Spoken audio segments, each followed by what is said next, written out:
Ipatutupad ng Department of Transportation ang mga alituntunin ng accessible travel policy sa lahat ng railway operations at maintenance providers sa buong bansa upang matiyak ang mga mas accessible at inklusibong serbisyo sa mga pasahero. Si Bernard Ferrer sa detalye live. Rise and shine, Bernard.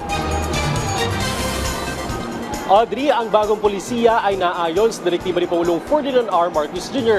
na isulong ang inclusivity sa lahat ng linya ng tren, lalo na para sa mga PWDs, senior citizens at mga buntis na pasahero.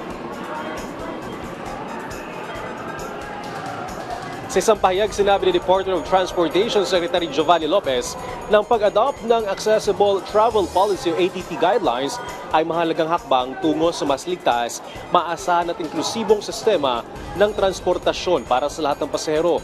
Batay sa Department Order No. 2025-024, inaatasan ng mga railway operators na magsagawa ng regular na pagsasanay sa kanilang mga tauhan hinggil sa disability awareness at gender sensitivity, magbigay ng tulong sa wheelchair boardings at magdalaga ng mga help points sa mga estasyon.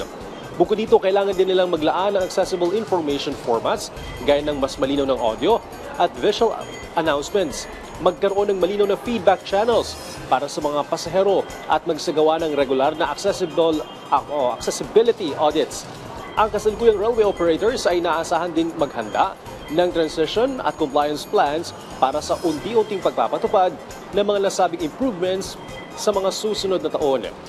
Samantala, isasamang ATP guidelines sa North-South Commuter Railway o NCR at Metro Manila Subway projects upang matiyak na accessible ang mga bagong rail projects mula sa disenyo hanggang sa operasyon.